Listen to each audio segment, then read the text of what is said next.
I know there's people out there. I see only the front row, though. Everyone else is dark. Oh, yeah. So how many people here are animation majors? Just, I'm curious. That's a pretty big chunk. Quite a few. Excellent. Well, that's... So, yes, Brian.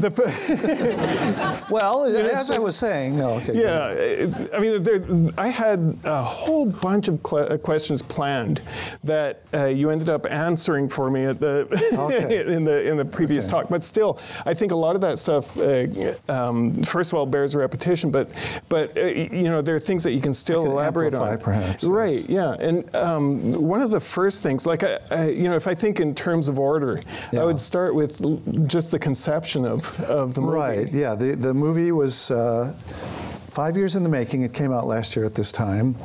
Ron Clements and I, having done Princess and the Frog, we were developing another movie that we worked on for a year, and it was, and I don't think I can say what it was based on a book, and the book, it turned out, even though we've been working on it for a year and they were working on securing the rights, ultimately the author had sold some of the rights to a third party. So even though we had these great drawings, and it just, anyway. I remember that. Yeah, you know, yeah. So anyway, we couldn't do that. So they then basically they said, come up with another idea, because that one just legally we're just stuck. We can't get past go.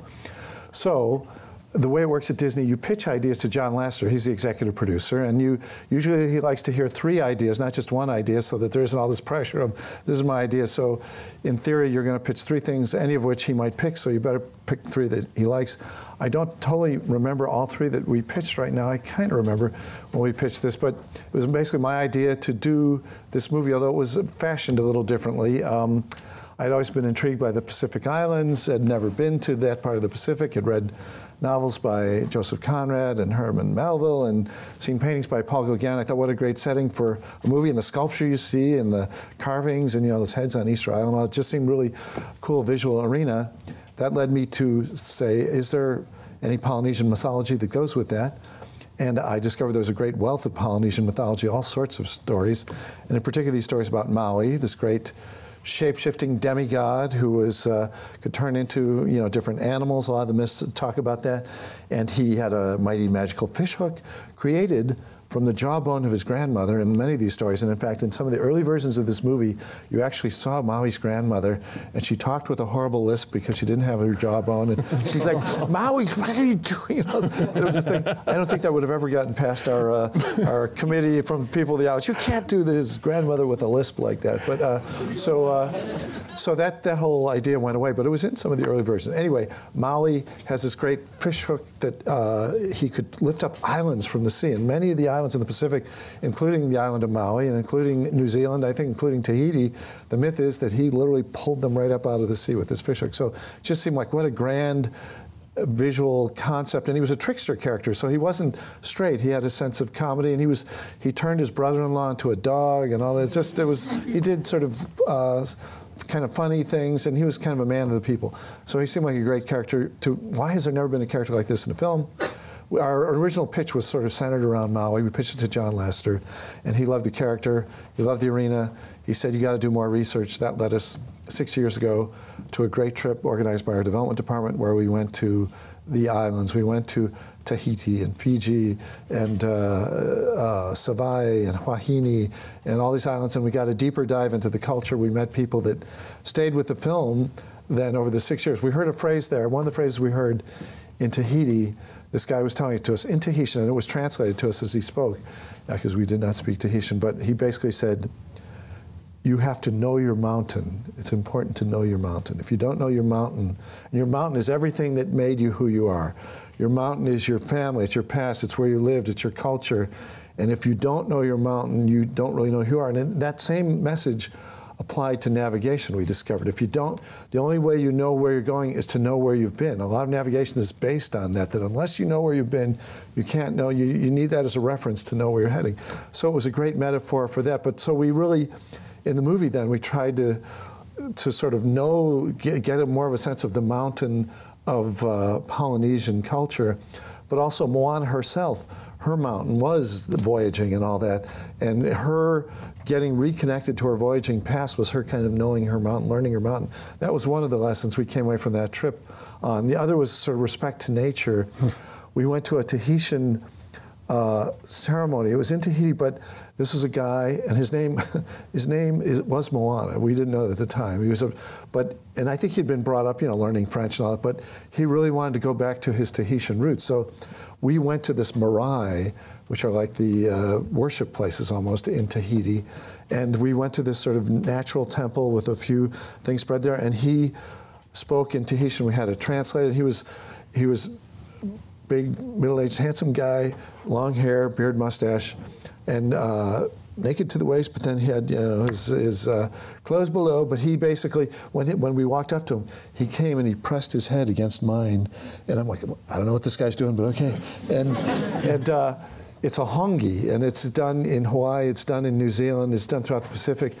It literally involves an exchange of breath. You get together and you sort of go from your nose to your head, and you can see footage on YouTube if you want of like British royals when they go down to New Zealand. They meet Maori people and they do a hongi, and it's a gesture of respect, of intimacy, of friendship, and that's what he was doing with me. And we incorporated that in the film. In fact, so when you see Moana with Te Kaha at the end, she was doing a hongi with her, and we had these things where, what is the proper way to do a hongi? So that's why we looked at things like that, because there was some difference. Like, is that a good hongi or a bad hongi?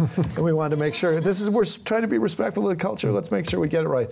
So we did a lot of study. One of the other things we did, our production meetings every week after we came back, we were so inspired by what we saw. In the early going particularly, we did a haka. And a haka is the New Zealand war dance that the All Blacks do before they play. And it's really, a fiery, impassioned thing. I can remember a little bit, but let's see.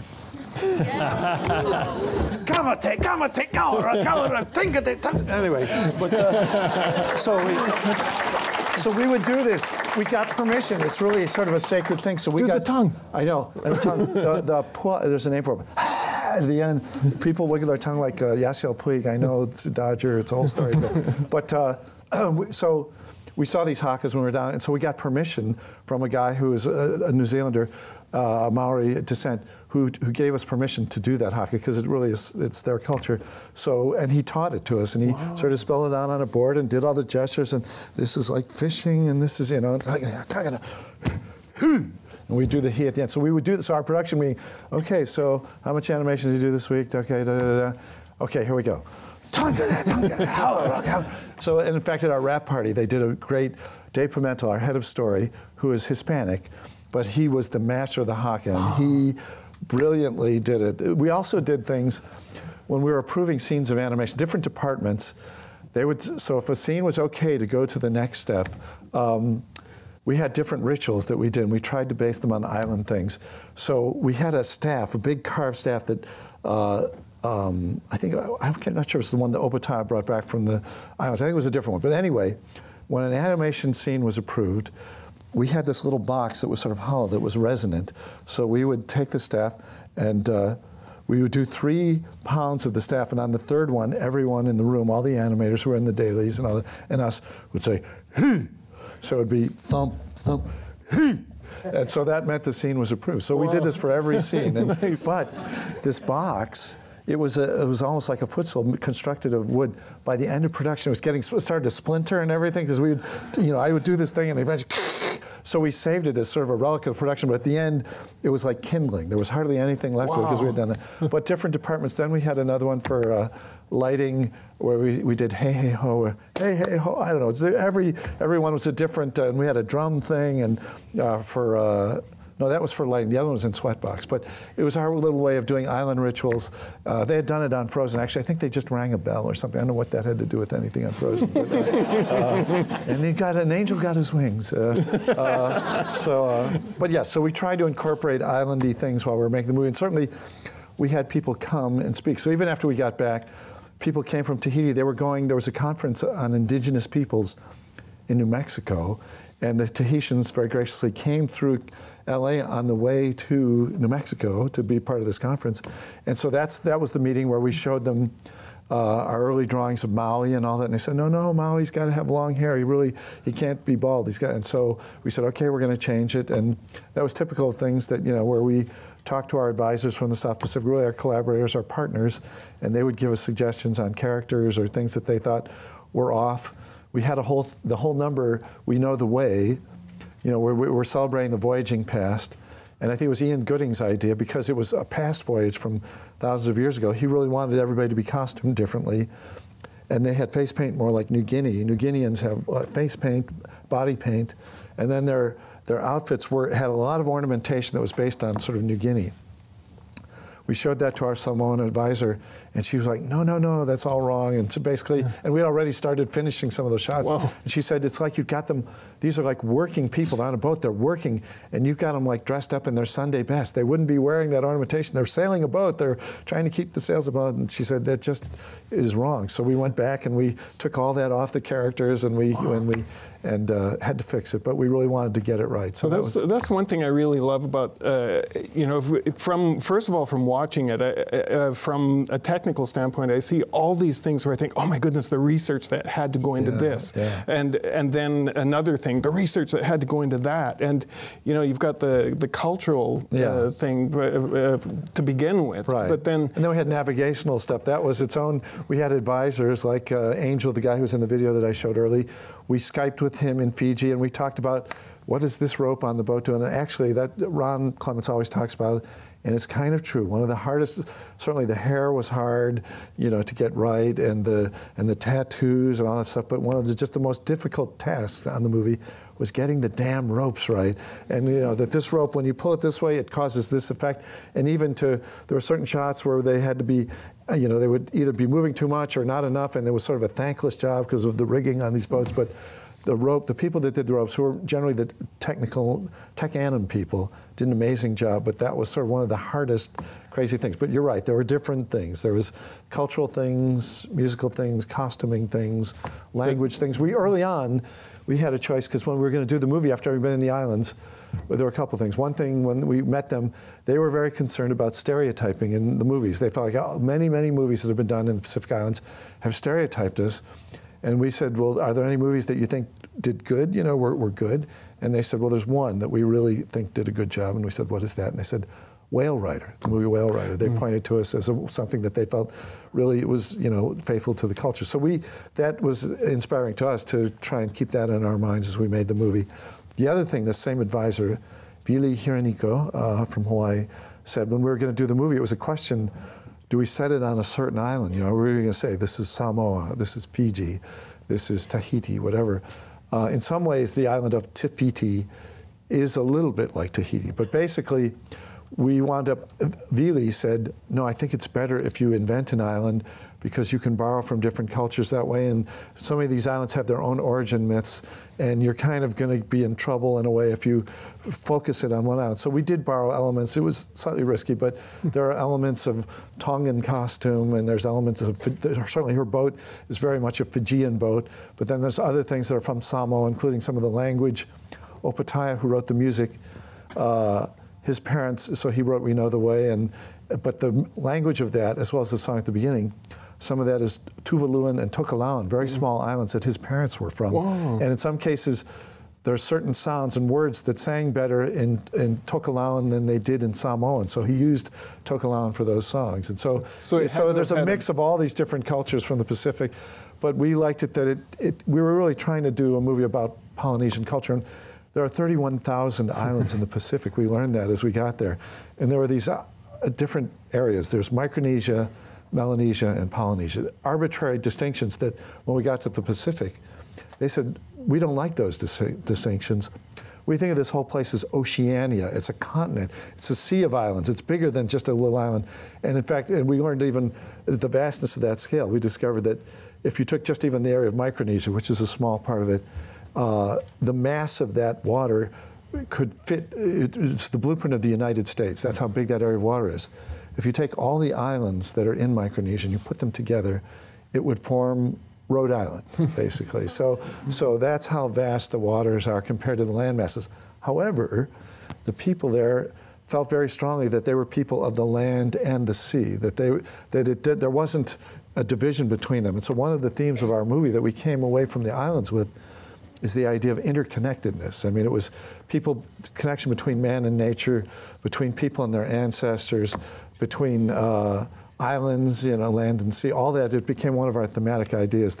And the movie, when the movie sort of starts, there's a disconnect, because of Maui's actions, man and nature are not connected. And so, and we felt like the ocean as a character, like you always, when you're plotting out characters, you're always, what does a character want? What do they fear? What do they need? What do they want? They're all different things. And as you're mapping out characters, you try and answer those questions. So, but we always felt like the ocean as a character in our movie wanted interconnectedness.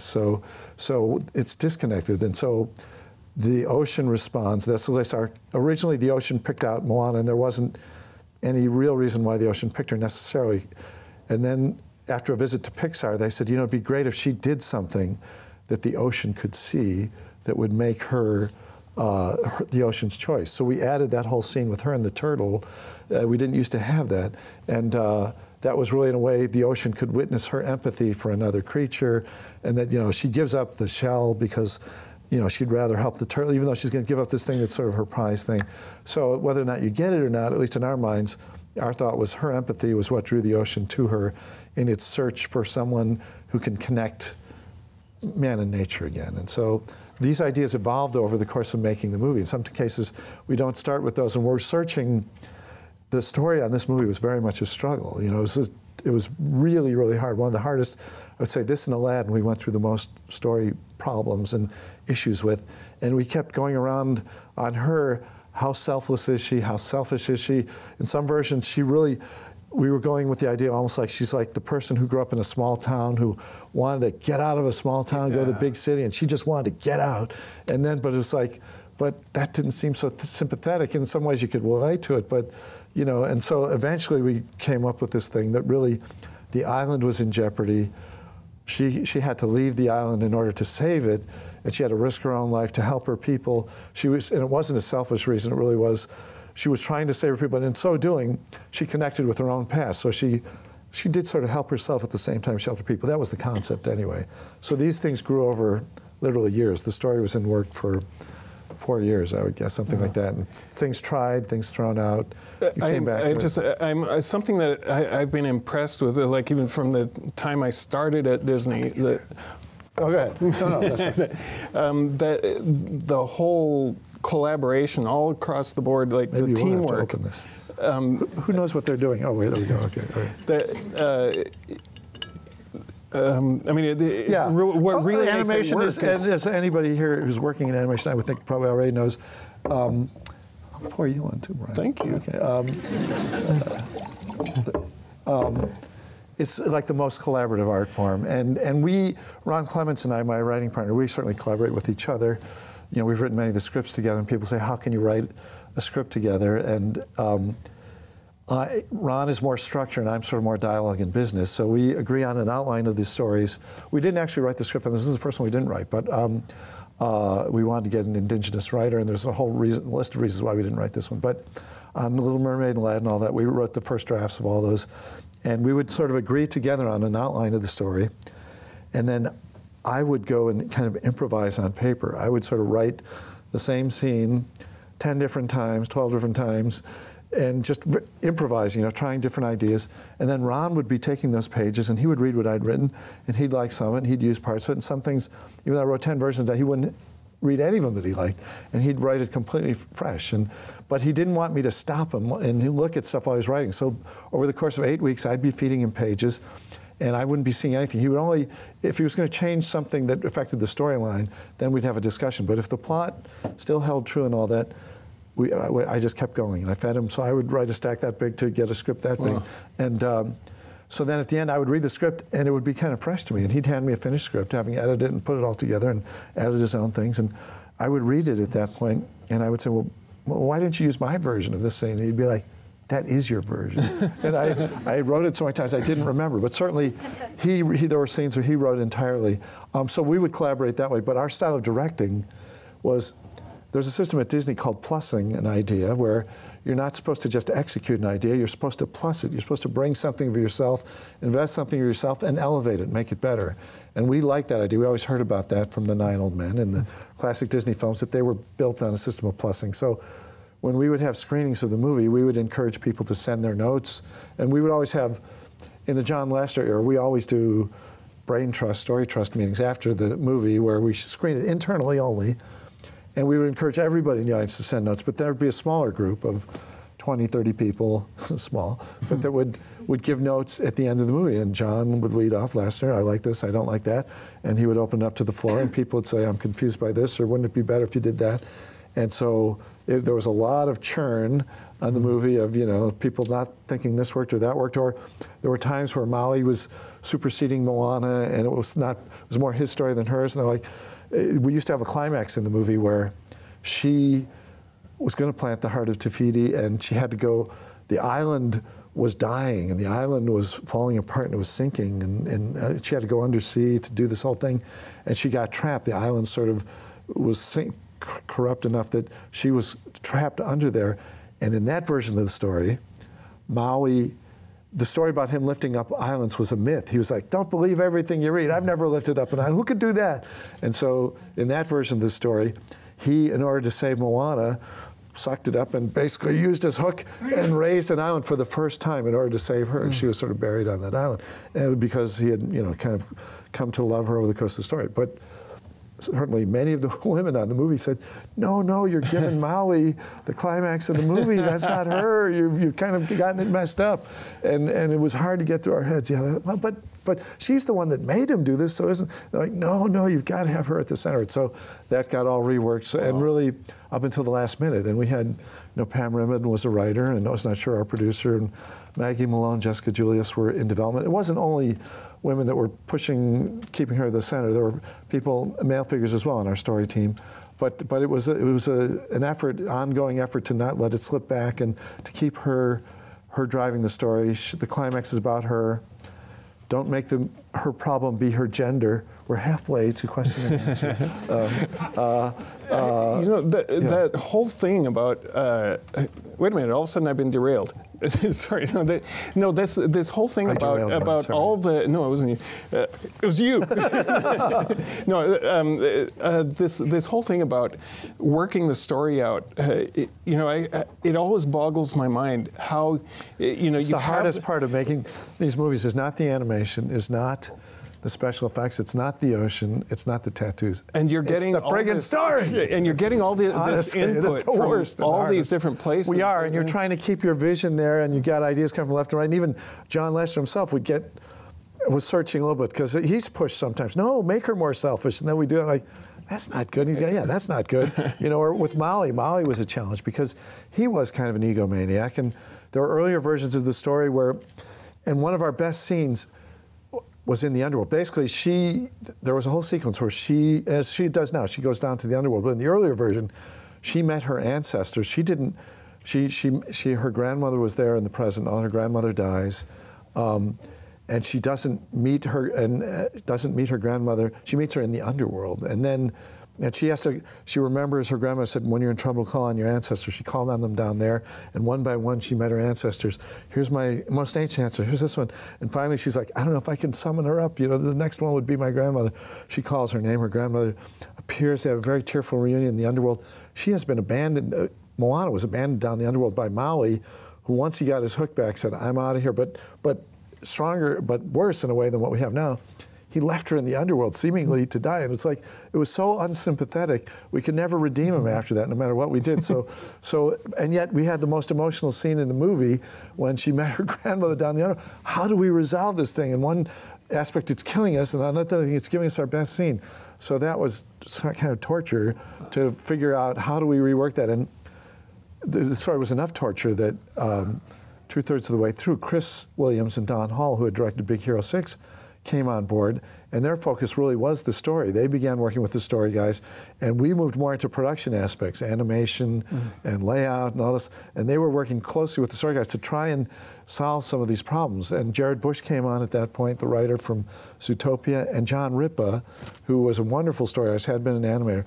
So they were kind of a SWAT team who came on and did an enormous job of helping clarify the story, solving some of those story problems, and while we sort of kept the story moving, we would weigh in on it, but we weighed in less heavily than they did at that point, and they did an amazing job of solving story issues. So again, collaboration. I mean, Andrew Milstein, the executive producer, he uses this weird metaphor, but it's sort of true, but he's like, other people, they put down their tools and they come and help you. And so some of these people who should have been developing the next movie, like Chris and Don, they had finished Big Hero 6, they were working on an idea for their own thing. They set that aside and they came and helped us on our movie. So very collaborative spirit. And there's another thing that you just reminded me of as well, is how often the story is still being worked on to the last possible minute. Yeah, it is. And there are ideas, right? You know, the paint is still wet when the movie gets in the theater sometimes. And one of the last sequences we animated was the Tamatoa song, Shiny. And we, just because that was changing a lot, we used to have a song in the underworld called Warrior Face, which you may see on the Blu-ray or whatever. Len had written a song, he's like, this will be like our stadium song, you know, like they'll play it at stadiums, you know, when they halftime, and so it was like Maui revving up Moana, but basically it didn't work. It was too close to another scene, and they were bonding, and it just fought some of the character arcs. And earlier on, we had an idea that this Tamatoa character, that there could be a song down in the underworld. So Lynn sort of went back to that, and Jared, and said, no, I think we can do a song for Tamatoa. And we'd already cast sort of Jermaine Clement from Flight of the Conchords and other movies as Tamatoa. So Lynn, I was telling you the story backstage, Lynn, when he was going to write this song, he binge-watched Flight of the Conchords. So he had seen it before, but he really wanted to get a fix on the persona of Jermaine and just the kind of humor take. Ironically, Jermaine Clement was a classmate of Taika Waititi, our writer, in Wellington. They went to school together there and did comedy bits together and all this stuff, and were mates. And so, and he's been in many of Taika's movies. Anyway, so Lynn realized that Jermaine would do this Bowie-like character on Flight of the Conchords, and Bowie himself. And so when he wrote Shiny, he was like totally channeling David Bowie, who had died a few weeks before that song was written, and sort of our homage to Bowie and Jermaine and all that. And but it wound up being one of the last things in the movie that was animated. And we looked at a lot of footage of David Bowie, so the animators were pointing to the way he held the microphone and he would lunge and do all this stuff, so we tried to get that in the crab when we were animating the crab. So again, more research. It was more research, yeah. We really, a lot of, you know, you're trying to caricature and embroider things you see in real life, even human behavior. But yes, we did research on the way real crabs move, but also the way David Bowie moved, you know, and the way some of these things were staged, and it took a village. No, as far as all this collaboration goes, I keep, all these stories come to mind from all the time I was there as well, that, where we overlapped. And, I hesitate to bring up politics and that kind of thing, because some of the most interesting stuff was stuff where there's kind of conflict. But, yes, conflict. But just like to not point to conflict necessarily, but what would you say would be your biggest challenge, biggest difficulties with the movie? Well, I'd say getting the story, getting Moana's character and Maui's character, those were two of the huge challenges. The other one was trying to do something that would work for a general audience, but was sensitive to the culture of the people that we had come to, became friends of ours, and we just felt like we wanted to do right by the people. It wasn't just a corporate or a global mandate or something. It's like, hey, this is Hinano who shared the story. Hinano told us this amazing story. It used to be in the movie. It's not in the movie anymore, but maybe if they do some other version, they'll put in. Hinano told us this story. She's from Tahiti. Her mother was out fishing with her grandfather in the lagoon when she gave birth to Hinano. She gave birth in the ocean. And so originally, in an early version, after we heard the story, we put it in the movie. So there used to be a prologue, and I don't think it's in the Blu-ray because there were rights things with the music or something. But so we used to have a scene where there was the king and his pregnant wife was the chief. She was in the lagoon, and all of a sudden she starts going into labor, and she has the baby in the ocean. And it's a tradition in the Pacific Islands. The child, and this happened with Anano even, they're not always necessarily named by their parents, they're named by their grandparents or some member of the extended family. So we had a scene where then the baby is born and the grandmother comes and takes it and she says, you were born in the sea, you will be named of the sea, your name is Moana.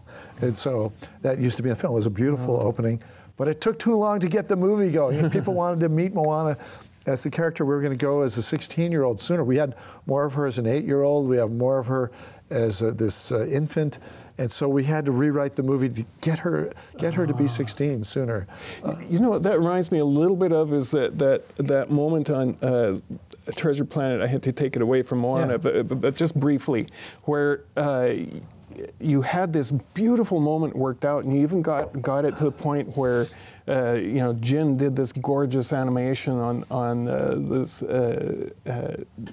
the main character, but you ended up figuring out after all this work had been done, and some of it didn't even take into color. Which scene of Jin's is this? Do I even remember? Well, it was with it was where Jim. With this.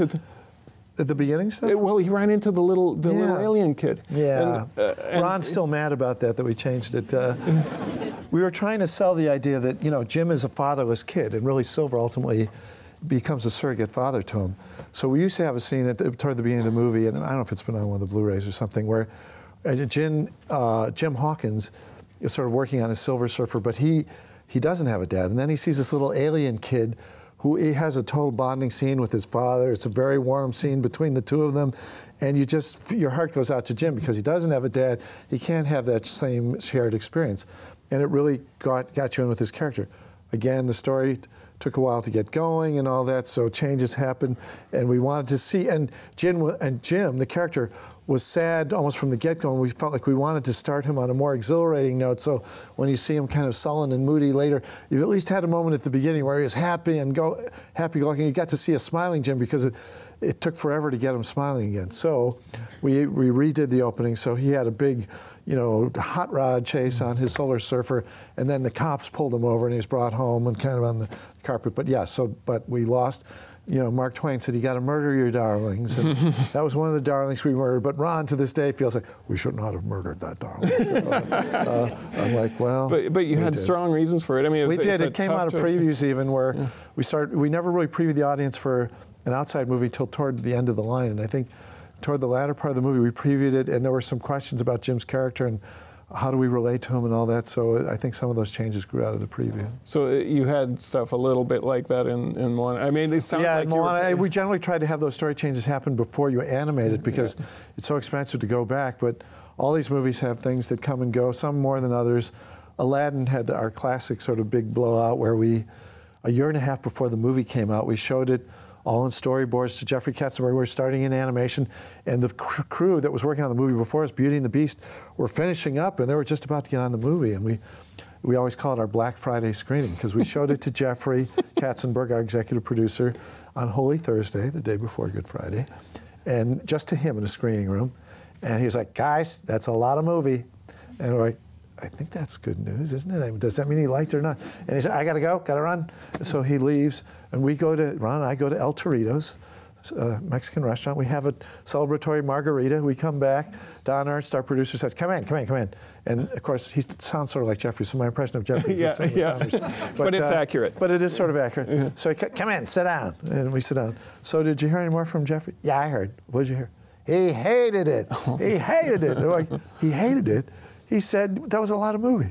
And he said, no. And so we had to come in the next day, and Jeffrey talked to us the next day, and he basically, he said, you know, I didn't get into this movie. He said, guys, I was checked out of the movie. And we said, but Jeffrey, when we showed you Great Mouse Detective, Basil Baker Street, 10 minutes into that movie, when you didn't like it, you stopped the projector and you refused to see any more of it. He's like, I'm not into these characters. I don't know what's going on. Until you fix it, I don't even want to see the rest of the movie. So that's what we had to do on that movie. And we said, you didn't stop us on this one. I have too much respect for you guys now to stop it. But he said,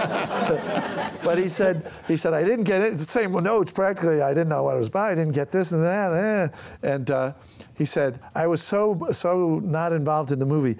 I was working on the list of guests for my wife's surprise party during the movie.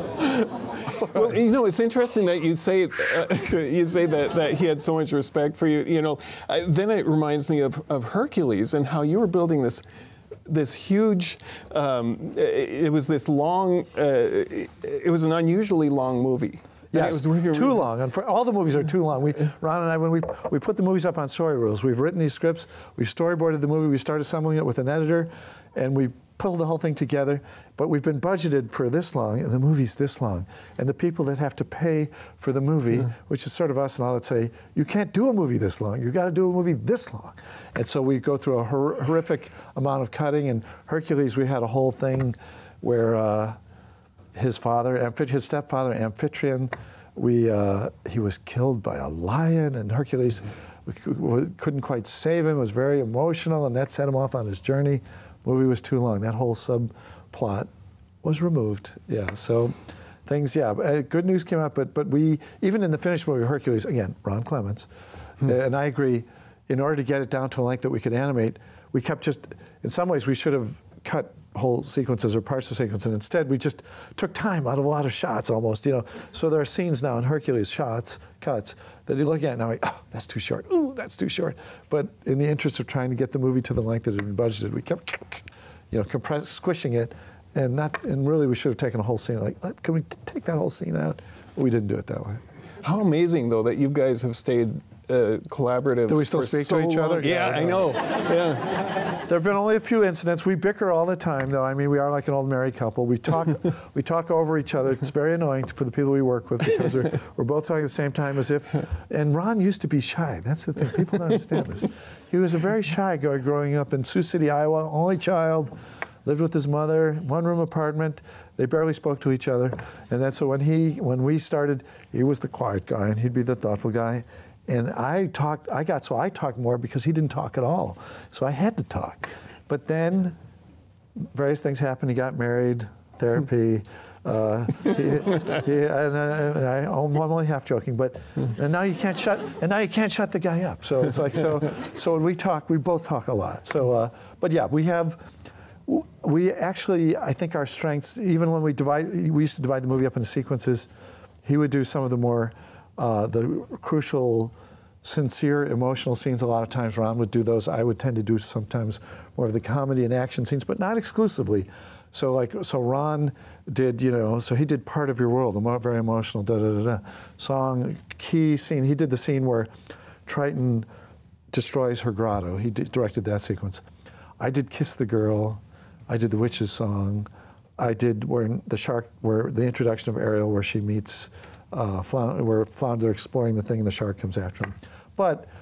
But he got to do comedy things too, so he got to do Under the Sea. We would barter the songs. The songs, we all wanted to do all the songs, and we couldn't both do every song. So it was like trading cards. Well, if you're going to do Under the Sea, I get to do Kiss the Girl. If I'm going to do the Witch's Song, then I'm going to do Part of Your World. So we kind of would, and we did it civilly, and we sort of, you know, negotiated, and we worked it out. That's excellent. So we would do that. But on Moana, actually, this is the first movie that we didn't divide into sequences, partly because of the CG production process. It didn't lend itself to that as much. So we both directed every sequence in the movie. But even when we were doing different sequences, we wrote the script together, so we got our heads in the same wavelength. We were always there for all the voice sessions. We both together picked all the takes, the voice takes of the actors, or approved those. We looked at the layouts together, but then we would work with animators on sequences, you know, separately on those movies. But on Moana, we both saw every scene of animation, and we'd give our notes and we'd haggle, and there was a producer if we couldn't come to a compromise or an agreement that they could weigh in, or usually there was a Darwinian process that would happen where the survival of the fittest, sort of even if we argued, someone who felt more passionately would hang on to the idea longer, and the other person would kind of, okay, go ahead. And, you know, this is another thing that I really appreciated in working with you on your pictures, like especially coming to the last one that I worked on, where the one before that that I worked on. Yeah, I'm talking about Princess and the Frog. Right. The one that I'd been working on before that, which shall remain nameless. Okay. Yes. Okay. Yeah. It's just because I mean I respect the people I was working with, and if it will come off that I'm bad-mouthing them, you know, I don't want that. But the contrast for me was I was going from something that was you know, a little less streamlined to something where you had a whole bunch of different directors have different approaches, and it's certainly totally legitimate. Some directors in animation and in live action, certainly there are many live action directors that can't imagine co-directing a movie. That alone is like, how can you possibly do that? But it works better in animation, I think. But some directors, they really have a vision in their heads, and the people that work on the movie are extensions of their vision, and they have a very specific idea of what they want to do, and you're helping realize that vision. Now, in Ron and I's case, we do have ideas. It's not a total free-for-all. However, we like to hear other people's ideas because we feel that the movie gets richer as there are things people come up with that we would never have come up with, and make the movie better. And like, oh, that's much better than the idea I had. So the end result, we feel like the movie is better. But we are editors. Ron and I work. You know, it isn't like we take a vote on every idea. It's more like that's a better idea, and some ideas we're like, no, that's a different movie, and that's heading a different path. I like you, but I don't want to do that idea. So it isn't like every movie gets into every idea gets in, but many of them do, and we like that. Well, and I remember how in Hercules, a lot of the stuff, like the layout, meetings would end up being sort of like brainstorming things, but then there was Monica right there to say, all right, guys. I know, we would have this layout review meeting that we did, particularly on Hercules and on Aladdin, where we would look at the storyboards, and before they went from storyboards to layouts, which is where you really decide, you know, this is where the cut is going to happen. So these 3 storyboard drawings can be combined into one scene. And these 5 panels, what if we dropped in a close-up here? We haven't really had a close-up for a while. Or what if we staged this further back to get a master shot? So we would have a free-for-all meeting where we would have layout people, but we would have animators there as well. And the animators would say, I think it's funnier if instead of this, we had this, which is a whole new idea, and we'd slap it up on the board, and it might be there for a while, and I'd say, well, no, what about this? And then that would come down, another idea would go up.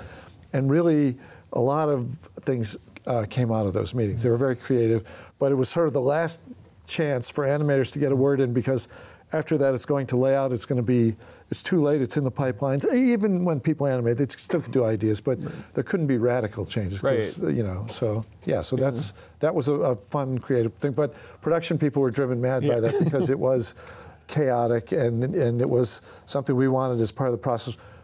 Our process was keep it fluid for as long as possible, if we can, because you can accommodate ideas later into the process that way. But there's a limit to it. You have to, there's a certain point, okay, that's it, we got to go. Right, and that was the thing that I really liked about it. Like, there was this ability to have the input, and yet not end up being stuck in this quagmire where you have you know, all these. Well, we still, like I said, we tried to work as editors and really used our own taste, our own sensibility to make decisions of what stayed and what went. And you're hoping that at the end, it still feels like it's one film. It isn't a bunch of different films taped together.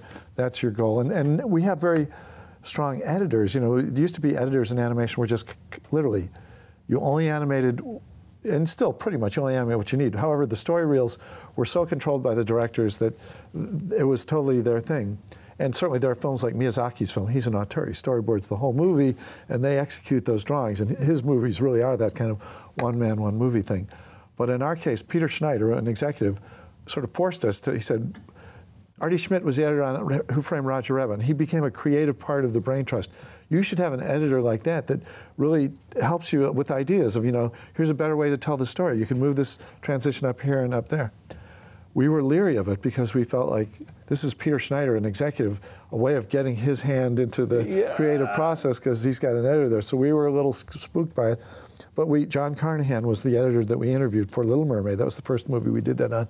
And he looked at some reels and he said, I just think, what if you actually started with the master shot over here and you saved the 2 shot for further down here? And he said, can I just try cutting? And we said, okay. And this was still when we were on film. And he kind of recut it and he moved a shot here or there. And like, yeah, that actually plays better. So editors have become a more important part of the film. So in our Princess and the Frog and Moana, a guy named Jeff Draheim from Omaha, Nebraska, who had worked in Florida, actually started in Florida as an assistant editor, worked on Brother Bear as, I think, an assistant editor on there. And he worked his way up, brilliant editor, but he became a central part of our team, and he's a storyteller, so he would see sequences, and we ceded more and more authority. It used to be that Ron Clements and I picked every take of every actor. we would record on the stage, and we would have it all transcribed, and later we'd listen to it and circle the things we liked and all that. And starting actually on Treasure Planet, Michael Kelly said, let me do a first pass of picking the voice takes. You can call it out on the stage, things you sort of like, but then let me assemble it. So we started doing that. It's like, okay, you know, it's like, that's not the way we've done the other ones. But he had a really good ear for meshing dialogue and finding things from different takes. And then we continued with Jeff Draheim. So we could go back later, if we heard a take, they'd present us a first rough draft, and if we didn't like something, we'd say, what are the other choices on that line? And he'd have the other 10 times the actor said this or that, and we could drop one in, see if it played better, just part of a line. So it was a very collaborative thing, but editing has become, yeah, more and more of a central part of the storytelling, in animation even. So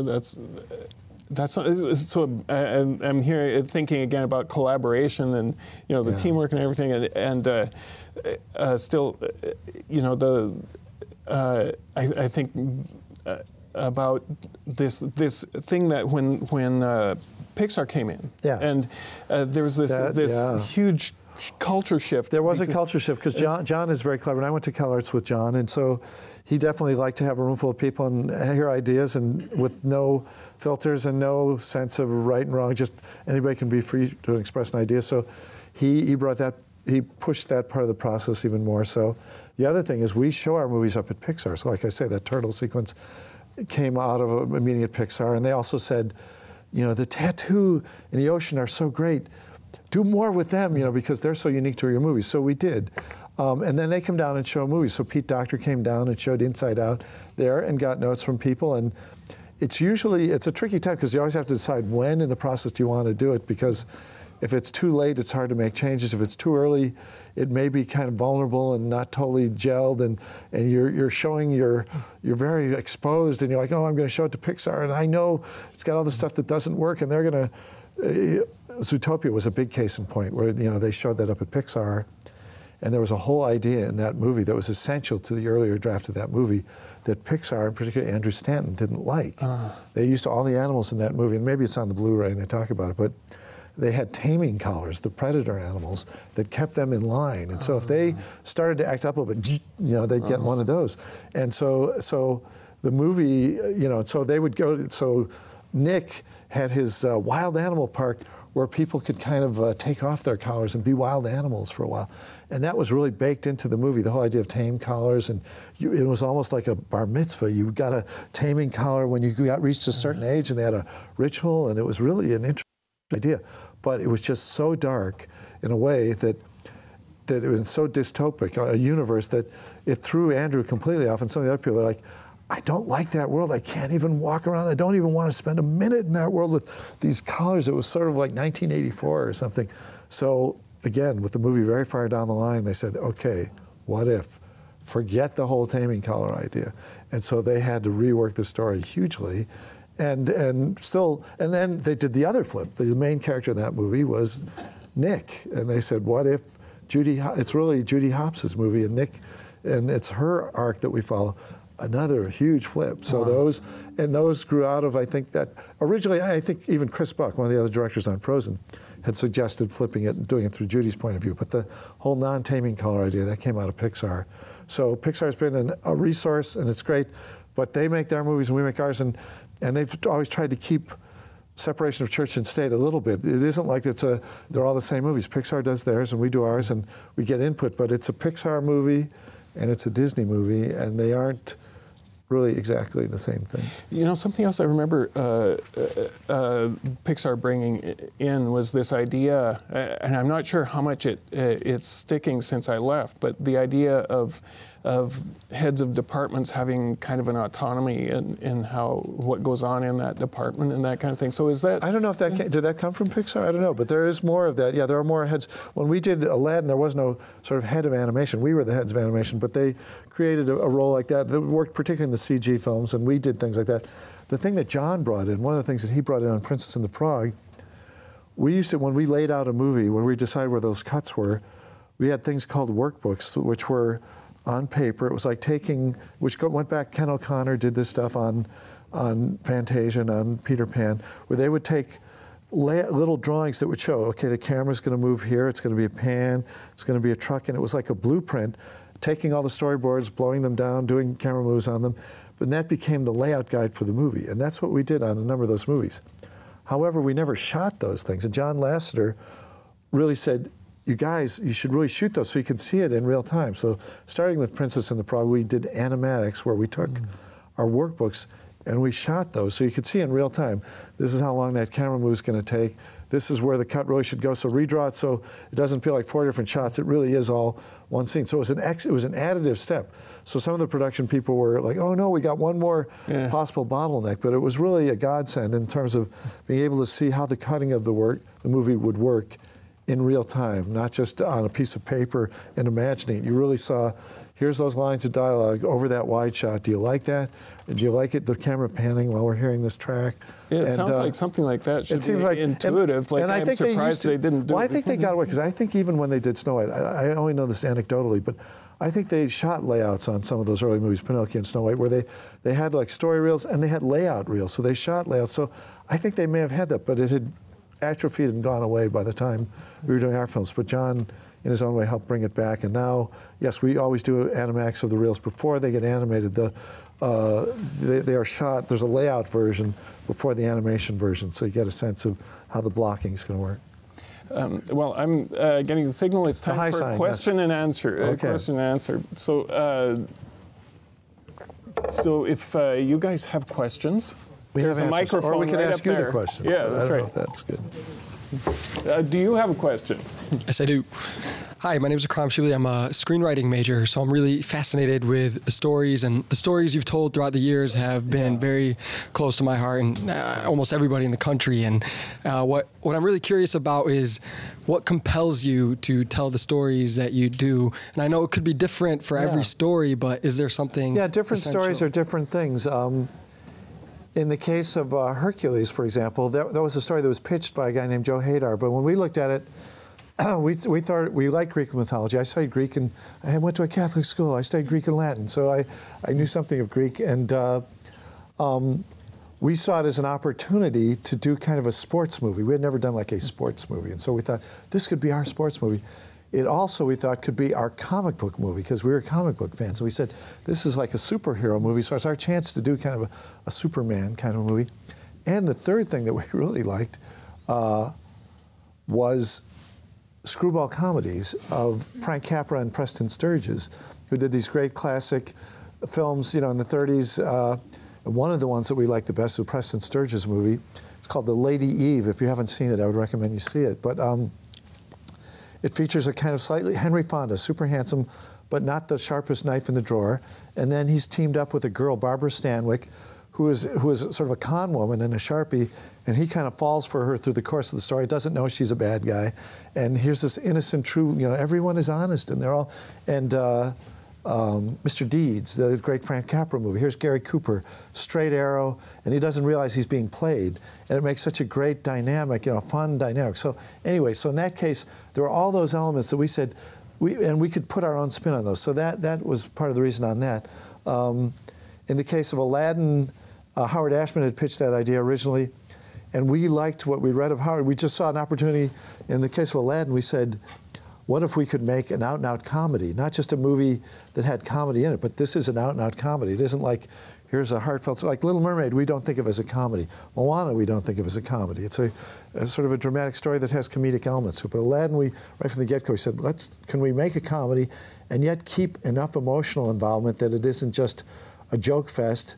And even though we're going to have topical references, can we somehow do a movie that is going to reference things and yet won't totally date, and that was, and some people would say, well, you lost. Aladdin does date, but we feel that Robin was sort of funny enough on his own way so that we were able to do that. So, so different movies, different ideas, really. Quick follow-up, is there a movie or moment you're most proud of? I said this in the green room, and it's true that these movies are like my kids, and I've got 3 kids, and I don't pick favorites among my kids. I can't pick favorites among the movies either. I like them for different reasons, really. Thank you. Yeah, you're welcome. So you had writers on Hercules, right? We did, yeah. Eventually, we wrote the first draft, but then Don McHenry and Bob Shaw, who wrote on Seinfeld, came in and wrote, and Irene Mecchi, who wrote on Lion King, came in, and they did writing. And so usually, as the movie gets going, we don't have time to keep writing, and it's good to get a fresh eye. So we do the first or even the second or maybe even the third draft, and then as we're in production, other writers come on the movie. And Ted Elliott and Terry Rossio, key writers on Aladdin, they've done all the Pirates of the Caribbean, or the first several. That was their sort of franchise, but ours was their kind of breakthrough movie in some ways, and they were wonderful, and they came up with all sorts of stuff on Aladdin. Great jokes. Is that Danny with a question? It is me. Okay. Sorry. So I know like Pixar and like the newer, the CG'd movies, they have a long creative process, like the whole 5-year. Right. What was the step away from the creative process from traditional to 3D like? Well, it was one of the things we learned. They gave us tutorials. They actually gave us like a little seminar where Steve Goldberg, the visual effects head of Frozen, showed us a different flow chart. Like, okay, this job you used to have, you don't have that. 2 people do that job. This one doesn't exist. And we had kind of lessons, and we studied a little bit, and we had classes. And then we shadowed a little bit of what they were doing. Like on Frozen, we went to dailies on that, saw how they did that sort of thing. But one of the basic differences is it's a different, we discovered CG iterates more with unfinished material. So it's like you see things that are not finished. In 2D, it's a more linear process. It goes from storyboard drawing to an animated scene, to a cleaned up scene, to a scene with effects in it. A layout has been done, the background is painted, it's shot under a camera, and it's, it's linear. In CG, those things aren't finished for a long time in some cases, so you're starting with assets that aren't necessarily complete. And did I tell this story here? But I'll tell it again if I haven't. But where we don't know what's real and what's not real in the scene. Did I do that story already? In the other one? Okay. So, and it is a true story. So we're watching dailies in a CG movie, and so we're asking the question, is that sky the real sky? Like, no, that's not the real sky. Forget it. That is a placeholder. Ignore the sky. I'm like, okay. And then we see they're like palm trees in the scene, and they're even moving. And we're like, but those are the real trees, right? Because no, placeholder. We're still trying to finish off the trees. Don't take the trees seriously. Those are here just to give you the idea of the scene. Okay. So now we're thinking we got the hang of it, and so we see some rocks in the scene, and we say, okay, so those rocks, we should ignore those rocks. Like, no, those are the real rocks. How are we supposed to know what's real, what's real? So fortunately, we had people during the process who would tell us, pay attention to this. We're not finished with this. This is in work. This is done. Because looking at it, we would not know, because it looks so finished many times. So that was one of the essential creative differences. Obviously, in CG, you can move the camera around more liberally. You can do it even after the animation is done. Although we learned sometimes you can't, where a certain animation might look good for a certain angle, and you're like, we want to reshoot this over here. And like, guess what? None of the silhouette work and all that. So, and even expressions on characters' faces, like you move the camera and then some of the expressions don't look as good from a different angle. So it was a learning process for us. But we admitted, there was so much cool stuff we could do with the CG, the way we did the water, the way we did the hair, all the fabric and cloth. None of that we could have done to the same degree in a 2D film. So there were trade-offs. We tried to get the animation to be as expressive as 2D was, but we wanted to get some of the great advances in rendering and translucency, lighting, and all that. So, but it was a learning process for us. Cool, thanks. You're welcome. Hello. I feel like this is improv night. You're going to do stand-up for a second. But yes. Scott, here, please say something. John, thanks for coming again. And you've directed some enormous hit movies, very successful. And then some of them have not been as successful. Like the one Brian worked on. So I was Treasure Planet, was not a big commercial success. Some people still like it, but it withered on the vine. But yes. Well, that's my question is, do you look at those films and think of them as just as good as the ones that were as successful? Yeah. Do you think it was question. The audience, or have you learned in the case of like lessons? Treasure Planet, it was a weird thing, because I do think there are things that we did creatively that we didn't solve on Treasure Planet. I do think that's part of it. I do think we were swimming upstream on that one a little bit, in that it was an action-adventure film in animation. And there's a question, with American animation at least, can you do an action-adventure film in animation? Because animation is inherently, can you believe people are in jeopardy in animation? In live action, you see people, and I know part of you says it's a movie, but also there's some reality to seeing, a person that you know, or whatever, a person in a situation that looks like they're going to get killed, and you just somehow buy that. So it's a question. I think in the case of Treasure Planet, I think there were some creative issues that we didn't solve. I think there were marketing issues that they didn't solve. And I think that's a movie where we got caught. There was sort of a war going on at that time between Michael Eisner and Roy Disney, where Roy Disney was angry with Michael Eisner, thought he was taking the company in the wrong direction. Michael Eisner wanted Roy Disney to leave him alone and to go away, and he sort of kicked Roy off the board. So when the movie came out, Michael wanted to paint that movie as a Roy failure. So basically, he wrote Treasure Planet off the first weekend when we might have had a chance to build a little bit of an audience, but he really wanted to lay it at Roy's door. So he's like, okay, so when we came into work after that first week, oh my God, they're writing off the movie after one weekend. That was crushing. That was absolutely crushing. So do I like Treasure Planet? Yes, I like Treasure Planet. Princess and the Frog didn't do as well as they hoped. I love Princess and the Frog. I'm very proud of them. I'm proud of Treasure Planet. I think we did some things that I look at and I think, I like the story, I like the characters, I like the songs. So I my own likes and dislikes. And then there's some aspects of movies that are hugely popular that I look at now and I'm like, oh, the scene of Little Mermaid looks so horrible. We should have fixed it. It looks terrible. Or there are continuity errors. You know, if you watch Little Mermaid and she's at the table and there's a knife and a fork and then there's no knife and a fork and then there's 3 knives and no forks. And it's just like, how could we let all that go? And we were under the last, go, go, go. And it's some we missed. So there are things in movies that I've made that are huge hits that I think could be better.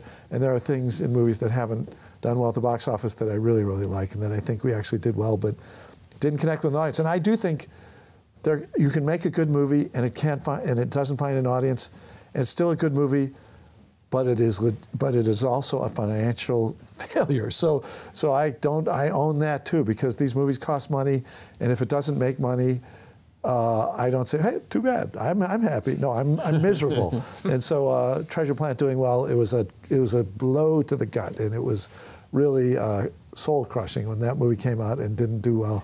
And yet and it's funny, I talked to Jeffrey Katzenberg, of course, who can be a hard-nosed, hard-shelled guy, but he also prides himself. I got rhino skin, you can't hurt me. So when Treasure Planet came out, I talked to him on the phone. He's like, you know what you got to do? You got to get back on the horse, get back on the horse. And so he actually was kind of saying, you got to just suck it up and make another movie, and that's what we did. So you got to, it all comes with the territory. You got to have a thick skin and you got to move on. Thanks. Yeah. I remember that thing with Michael Eisner putting out his take on it. I was thinking, he's trying to shoot it down. Like if he had said nothing, I know. Well, there's another funny Michael Eisner story where he was at odds with Steve Jobs over Pixar. They had contractual disagreements, and Steve Jobs was upset enough he wanted to take Pixar elsewhere, and Michael Eisner wanted to possibly make movies without Pixar, make another Toy Story without those guys. And so the movie Finding Nemo was about to come out, and Michael had seen it, and Roy Disney, this is when Roy was arguing, so Roy gave us this memo that Michael had written to the people on the board of directors at Disney, where he said kind of, look, I've seen Finding Nemo, unfinished. It doesn't work. It's going to be a disaster. It's going to die. And then we're going to have Pixar right where we want them. And then the movie came out and made $330 million or something. It was a big hit. I think he didn't get it. He missed that one. But he wanted to make Disney great again. He did, and Michael Eisner, he was part of the Disney Renaissance, and he actually, without Michael Eisner, we wouldn't have had movies like Little Mermaid and Aladdin. Right. So he was a part of those movies, and he actually contributed some good notes. On Little Mermaid, he had a very basic, strong note that powerfully affected the movie. When we showed him our first screening of Little Mermaid, he was upset, and he said, guys, you've got Sebastian the crab is totally dead set against Ariel at the beginning of the movie, and toward the middle of the end, once he gets on land, he's saying, we got to get the prince to kiss her. What happened? When did he change his mind? I don't see that in the movie. And he was right. We didn't have a scene like that. So Howard Ashman, we were busy in production. Howard said, well, let me write a new scene. So Howard wrote a new scene where when they come up onto land, Sebastian does that soliloquy, written by Howard Ashman, where he says, the king is going to kill himself a crab. That's what's going to happen. I tell you, we're going to march straight back, young lady. We're going to go to the king. We're going to tell him this and that and da-da-da, and you're just going to be miserable for the rest of your life. Okay, all right, I'll help you. I'll help you find that prince. What a soft shell I'm turning out to be. We used that as a transition to get him from I'm the king's man, I'm your man. And so it was a good note by Michael. So Michael, in his defense and his thing, he's had some wonderful ideas and some good things, but he got off on some things and to negative results for us. Yes. Hi. So I don't mean no disrespect to you. I greatly enjoyed the film. Go ahead. What's your problem? Okay. Here we go. Go ahead. Rhino skin. Rhino skin. All right. No, I have very thin skin. So Watch one what you thing. say. So one thing that bothered me about the film is that there was a lot of comedic moments, and I understand having comedy in films can help levity a film, give like a breather for the audience. Right. But one thing that did bother me was the main threats, like the coconut army and the giant crab with the treasure, and shit, like rah, rah, rah. It felt comic? Like I want to feel more scared for Moana. It felt like these are giant trials she needs to overcome. Yeah. But it felt like the comedy felt like it diluted it, and I was wondering what was the reason behind it. Well, I would say in the case of the Kakamora, the Coconut Pirates, they came on the movie sort of late in some ways, but we wanted a sequence, sort of an action sequence that could help Maui and Moana bond, and we wanted not a life and death sequence. We're at hearts we are comedians, I think. So if we have a sequence that we feel like we want to see these characters bond, it didn't have to be a dark sequence in our minds to make them bond. They could bond in moments of peril, but sort of comic peril. The other thing we wanted to do in that sequence, which was prompted by some of our storyboard artists, particularly John Ripa, it's a parody of Mad Max. It's a parody of Fury Road. You know, it's really intended. We looked at shots in that, and we were aping George. We was like, this is our chance to do George Miller, and George Miller, I would maintain, even in his darkest movie, he's got a dark comic sense. I mean, you know, Mad Max and Road Warrior, they are action adventures, but there's this sort of dark strand of comedy. I am the Ayatollah of rock and roller. I mean, it's like there's an element of comedy to that. So that was that case. In the case of the crab, I would say similarly, we always thought the main threat in the movie, I guess for us, really was Tekka, and it was this threat of this, you know, nature run amok. And that was a threat. Now, it was tricky in the story of this movie because she's not in the movie that much, and she's off stage. So it was a challenge to keep peril in the movie, keep jeopardy in the movie, and yet this threat that only appears periodically and is sort of tied to one location. I mean, that really is a nightmare because you're like, they're not going to run into her for a while. So how do we keep her involved? How do we keep a threat? So that whole idea of looking at the island and seeing the effects on the island, that was a way of trying to keep the threat going. But yeah, one man's comedy, another person. It's really a taste question, and I'm sorry you didn't like our comedy. Sorry. That's okay. Thank you. Hi. Okay. So. Now you hated the dramatic scenes. No. All right. Okay. Go ahead. No. Okay. So I guess my question is, you mentioned a lot about like the diversity of your staff and the amount of research you did for this movie, right. And so I was curious about like what are your thoughts on like the current diversity in the animation industry and like how you see like that like expanding or like shrinking. I think the world, and I don't know, your class may be a case in point. When I went to Cal Arts, there were, if you saw in that picture, there were 2 women in the program. So we were the first year. So there may have been like 25 students, 2 of which were women. At Cal Arts right now, it's more than 50% women. The people that we work with in our staff, I don't know how the numbers break down. There's still more men than women, I think. But I think it really helped in our movie. Our producer was a woman. Pam Ribbon, our screenwriter, our second of a group of screenwriters, was a woman. Our production management staff was women. Our head of animation, we had co-heads, Amy Smead and Hiram Osmond. Our head of effects, Dale Maeda, he's Japanese American. Marlon West went to Columbia. He's African American.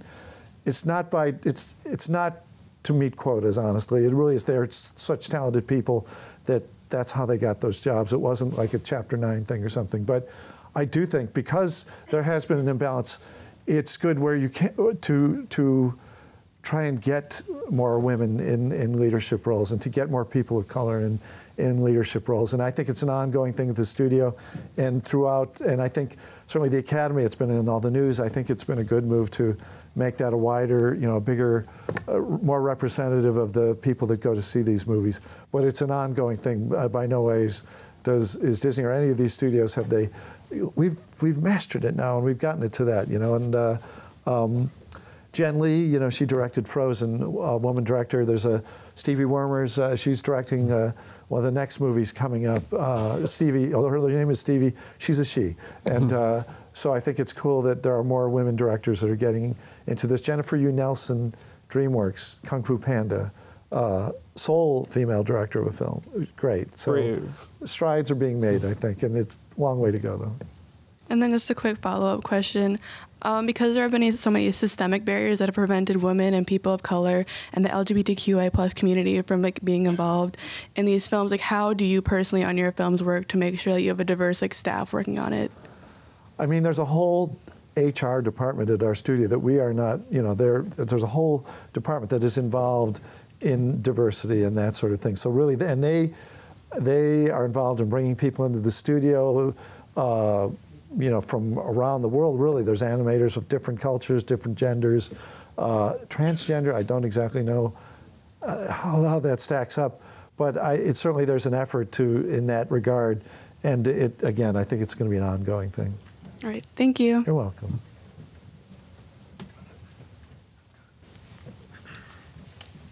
Hello. Hello. So in America, mostly animation is used for comedy and, you know, kids' stories such as that. Right. Except I see on our live action TV, there's a lot of anti-hero stories. Right. A lot of, like you said, drama Breaking with Bad comedic beats. yeah. And my question, I guess, to you is, do you ever see animation being used to tell a story like that? Because I really only see that in Japan. I agree with you that I think animation, and Brad Bird always gets on his soapbox, which is true. It's like animation is now I'm going to get it backwards, but there's the medium and the genre. You know the quote. But it seems like animation is a tool that could be used to tell many different stories. You're right. Comedies, dramas. I would like to see a horror film in animation. I would like to see some dark things in animation. I would like to see, you know, different forms. I think it's unlikely you're going to see those things coming from Disney because these films percolate into the parks and all that sort of thing. I do think, and it's my own self, that certainly anytime you make a big budget film, huge budget film, you need a broad net for the audience just to make the money back that it involves in making the film. So that's the challenge of any film that you make. Can you make a film that will make back its cost if it's expensive? Because this is still sort of a business.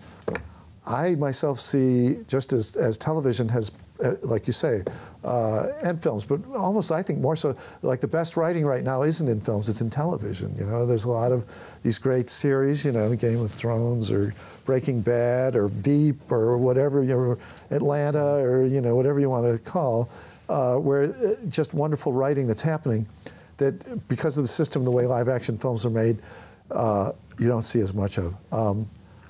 I think with streaming sources like Netflix and other things like that, I don't know this, but this is my own surmise, I think there may be money coming from people like that who want to have animation on their programming, who may underwrite movies that are different, that are darker, that are more niche movies. They have to be done for less money because if they're going to get less people subscribing to them, just the economics of it will dictate that. But I think that there will be movies done that are anti-heroic and that sort of thing, and can be dark, can be horror movies, could be a detective movie, could be noir movies. I think there will be, but I don't think it's likely they will come from Disney or Pixar. I guess a quick follow-up, could you see yourself working on a movie such as that? I could see myself working on movies like that, but if I did that, it wouldn't be at Disney, I think, because of the nature. Yeah. All right. Thank you. I'm sorry to say this, but we were only allowed one more question. And we saved the best question for last. Hi. Hello. I'm Crystal, and I want to know if any of your characters were loosely based on yourself or your family members. Well, there's a couple of funny stories. I know my mother, my late mother, died a few years ago, Joan. She swears, because I have 5 sisters, and my father, even when I was growing up, he went prematurely gray. So when she saw The Little Mermaid, she's like, well, Triton, that's your dad. And the sisters, those are your sisters, right?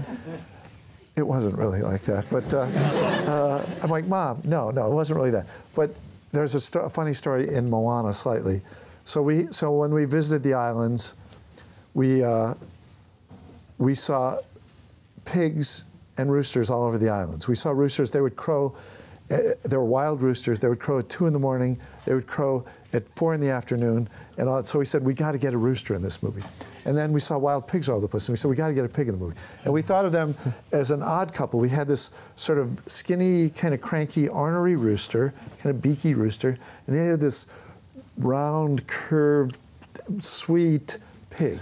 And as we were storyboarding the movie, everyone told us, well, that's you and Ron. You're the rooster, and he's the pig. And I don't think we really thought of it, but it came like a running thing, and you couldn't deny it in a way that we were sort of like that. But then, as I did in one of my talks there, the rooster, we reinvented, and we made him. We had to make him stupider to make him funnier. So I feel like that. Some people feel that made him more like me, but I don't necessarily ascribe to that. But I will tell you a funny story. We were in Manhattan a few weeks ago researching another project, and Ron and I were walking the streets of Manhattan at midday, Midtown Manhattan, heading toward the New Amsterdam Theater where we had a meeting with somebody. And Ron was talking with one of our development people, and one of the people we were discussing, he was about 30 yards ahead of me on a crowded Manhattan street. I was walking with Tom Cardone, a person we had just spoken with, who is an art director on Hercules.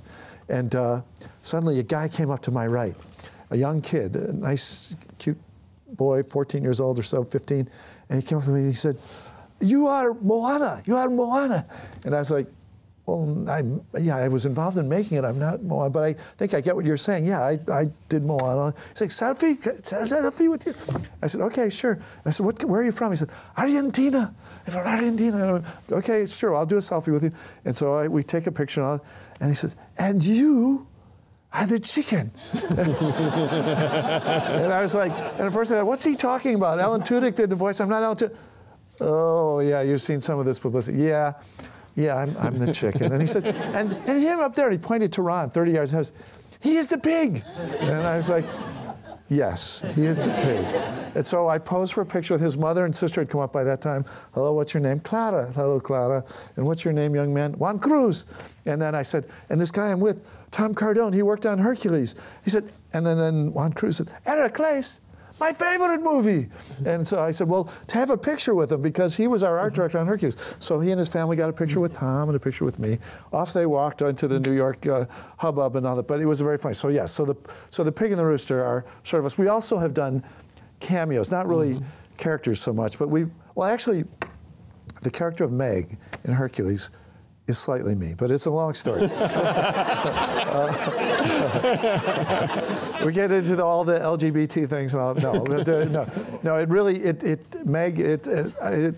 I relate to Meg in a special way, but I'm trying to think what's on, but we do cameos in our movies too. So in fact, Brian Ferguson animated one of our cameos. Two.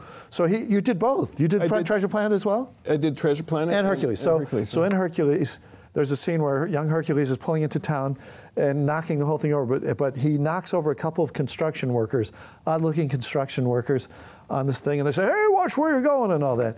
Brian animated that, and that is a caricature of me and Ron, and Brian did that. In Treasure Planet, when they go to the spaceport, they're trying to get directions, and there's this sort of spindly robot, and I can't remember what my line of dialogue was in it, and then there's an alien, and we give directions to Jim Hawkins. It's, over there, and keep moving. And so those were caricatures of me and Ron, and Brian animated that scene. And so, yeah, so we have little shout-outs. In Princess and the Frog, there's kind of a funny shout-out for us where we do throw beads from a float in Mardi Gras. And also the Fenner brothers, who are the people who double-cross her, the shady real estate guys. When they did the storyboards, for some reason, they made us the Fenner brothers. So it's me and Ron. And there we are, and like, oh, sorry, Tiana, we can't help you. And I'm like, but the crew, as we're screening, they're dying laughing, because it's us. And like, we can't be the bad guy. We just no. So we didn't make them us. However, so they don't look like us. We didn't do the voices, but in the movie, when there's the big party in the ballroom and the whole, Charlotte is there and Tiana, and the place falls apart, the dog gets involved, Stella. There's a big cake that's been made, and the cake flies and hits the Fenner Bros. And when they get hit by the cake, they turn into caricatures of me and Ron. So there's cake dripping, so it looks like me then with the sharp nose and all that, and it looks like Ron with his beard and all that. So we do appear briefly there. And our big claim to fame was Aladdin, where we actually caricatures of us in that we did the lines of dialogue. So Ron actually did On His Way to the Palace, I suppose, and it is my voice on the soundtrack saying, another suitor for the princess. So that's me. So anyway. So the one in Moana was sort of unintentional? No, it was intentional. There's a couple of them. The main one in Moana, Griselda LeMay, Griselda Sastrowanathan. She's Indonesian, and I can't say her name that well, but fabulous designer, designed a lot of our tapa cloth, which is those things that had the sort of patterns, the woven patterns of woven bandana sleeves. So it was Ian Gooding, our production designer's idea to put caricatures of us on one of those things. So in the opening song, the village song, Where You Are, if you watch that, just as the song is beginning, there's a vamp, and the village is sort of coming to life, and some people run by with a top on it. There's a caricature of me and Ron on that top. And then we do appear you can't even see us, and it's a very serious scene, but when Moana's grandmother has died, and she's running, oh no, what happened? Outside that fale, that's the name of those covered buildings that people live in. Outside the fire, there's a very small tiki sculpture of me and Ron. It's so dark you can't see it. It's so small we don't appear. But we do have other Easter eggs. Flounder is in Maui's song "You're Welcome." Flounder appears briefly, and we did. And Sven, of course, people see Sven from Frozen. And Maui's transforming quick, and that was because of economy. It was done late in the movie, and we can't build new models. We got to use something we already have. So okay, put Sven in there, and then we don't have to build a new animal. So that's how Sven got in there. Wow, cool. Well, thank you all. I think our time is up. Yeah. Thank you.